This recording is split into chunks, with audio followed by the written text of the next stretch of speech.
rakyat yang tajir banget dengan rakyat yang ya begini-begini aja gitu. Anggota Dewan diharapkan ya secara kualitatif juga melakukan satu kerja-kerja yang kemudian dinilai punya makna kepada konstituen. Nah kalau selama ini nggak ada maknanya buat kami, buat kita, ya itu tadi gapnya ada gap ya antara rakyat dan ada perbedaan harapan juga kali ya.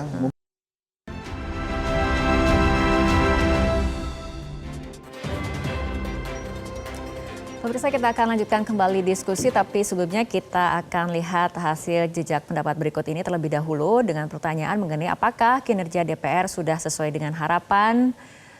Hasilnya 87% mengatakan belum sesuai dengan harapan. Mas Hensat, ini kita lihat lagi hasil polling yang kurang lebih sama dengan polling sebelumnya seperti itu. Apabila kita lihat dari Gus Dur sendiri pernah mengkritik DPR seperti taman kanak-kanak. Bukankah sebetulnya DPR ini mestinya isinya politisi yang sudah ditempa oleh kaderisasi, kontestasi, seperti itu Mas Hensat? Gini, itu sih betul ya. Tapi kalau kita lihat dari hasil polling ini, sebetulnya kan ini ada perbedaan harapan nih antara rakyat dengan DPR. Jadi menurut saya ada perbedaan prolegnas antara DPR dengan rakyat gitu. Mungkin rakyat inginnya hal-hal yang ada kaitannya dengan perut mereka gitu misalnya. Apakah ada undang-undang supaya sembako tetap murah di Indonesia gitu. Apakah ada undang-undang supaya mereka bisa kerja dengan enak. Kan akhirnya munculnya cipta kerja gitu. Bukan itu lagi. Jadi ada perbedaan harapan yang sangat signifikan antara wakilnya dengan rakyat yang sesungguhnya, maka hasilnya begini. Begitu ditanya kinerja sudah sesuai harapan belum? Kenapa? Karena harapan saya kan belum keluar gini loh. Kalau di berbagai hasil survei, masuk surveinya Kedai Kopi misalnya, ditanya itu permasalahan Anda apa gitu. Itu kebanyakan kan ekonomi keluarga. Kemudian ada lagi lapangan kerja gitu ya. Nah dijawabnya oleh DPR berbeda lagi gitu. Misalnya ada revisi pilkada, undang-undang pilkada. Rakyat tuh lah, ini saya lapar kok. Tiba-tiba ini DPR-nya sibuk sama pilkada misalnya. Jadi memang kita nggak bisa nyalain rakyat bahwa rakyat tuh nggak ngerti gitu ya. Kenapa sih rakyat tuh terlalu egois untuk mikirin perutnya aja? Karena mungkin harapannya itu. Kan kita bernegara gimana caranya kita bisa hidup lebih enak kan, lebih sejahtera. Tapi kan berbeda dengan elit-elit politik ini. Kalau kita ambil teorinya Karl Marx lah ya. Elit politik itu kan berdasarkan posisi, berdasarkan reputasi, sama berdasarkan pengaruh. Posisi itu ya posisinya mereka, jabatan. Reputasi ini bagaimana punya integritasnya mereka, sementara pengaruhnya itu gimana. Sementara rakyat kan nggak punya level-level begitu, rakyatnya rakyat aja. Tapi sekarang sih memang agak berubah. Rakyat yang tajir banget dengan rakyat yang ya begini-begini aja gitu. Nah, kalau yang 13% ini merasa puas, mungkin ini adalah rakyat yang dengan baik ya itu dikunjungi para anggota DPR pada saat reses misalnya. Jadi si anggota DPR-nya datang, Bu, mau saya bantu apa? Nah dia bilang tuh, ini kelihatannya pupuk perlu ditambah nih Pak. Nah dia pergi tuh ke Dewan, kemudian ini masukin dong prolegnas tentang pupuk gitu.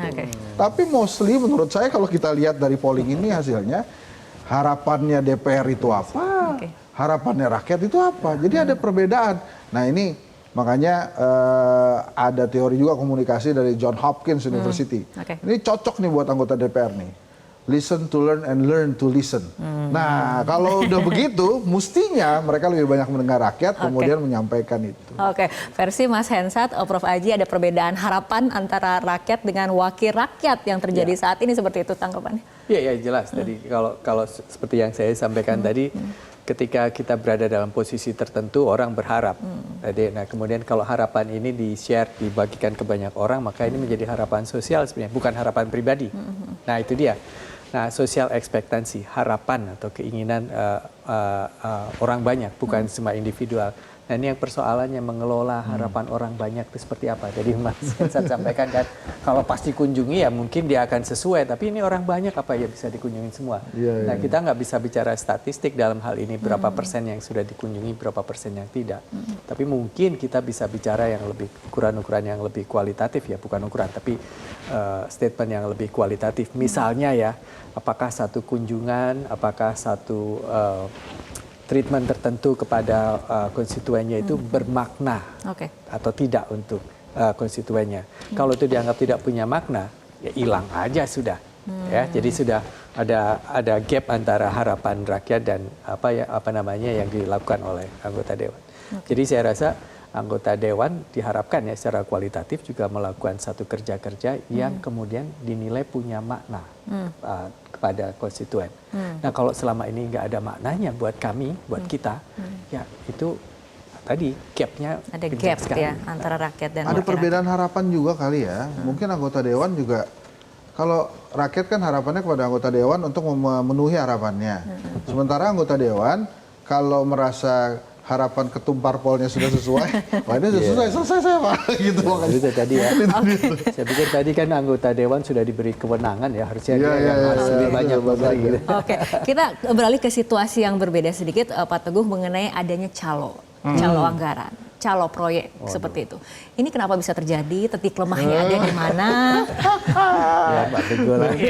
Ya, isu ini kan sebenarnya ini kan kalau di dalam bahasa ekonomi kan ada namanya rent seeking behavior ya, artinya pemburu rente ya, artinya bagaimanapun anggota dewan ini kan punya kewenangan tadi di dalam budgeting ya. Artinya dalam konteks ini nanti bisa jadi ada kolusi ataupun dengan misalnya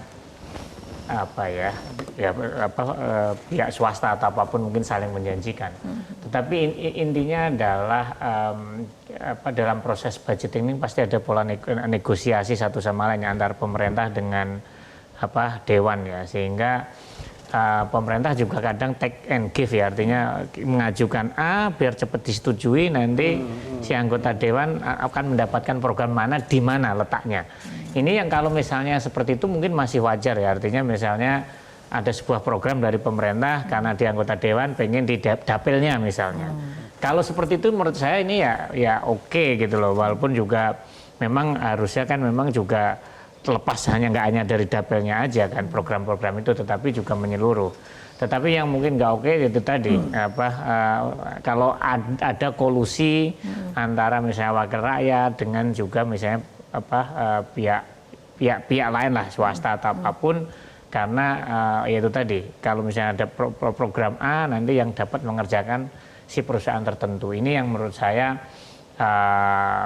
yang nggak boleh, tetapi isu ini mungkin nggak bisa dipungkiri karena orang punya kekuasaan dan kekuasaan itu kan ada harganya gitu. Dan mohon maaf ini juga didrive dari ongkos politik kita yang cukup mahal ya. Di dalam konteks kontestasi pemilihan anggota dewan itu kan cukup mahal. Sehingga bagaimanapun orang akan selalu berpikir mencari pengembalian lah. Ini yang juga kita harus pikirkan bagaimana memperbaiki lah dari hulu ke hilirnya gitu. Kita nggak hanya menangkap hanya satu sisi aja bahwa calo proyek ini itu, tetapi kan kita harus melihat dari konteks besar dari sistem politik kita yang memang mau nggak mau perilaku seperti itu tuh ada, walaupun kita nggak boleh itu memaklumi ya, tetapi memang ada gitu loh. Artinya anggota dewan ini punya kewenangan budgeting, negosiasi dengan pemerintah. Di satu sisi kan mereka bisa melakukan kolusi dengan yang lain gitu. Tapi ya ini rent seeking behavior, pemburu rente ini memang ya akan selalu ada, tapi bagaimana kita selalu meminimalkan atau minimal kalau ada pun dalam konteks yang lebih baik gitu. Oke, diskusi semakin menarik, tapi seperti biasa kita harus ikuti jeda berikut terlebih dahulu.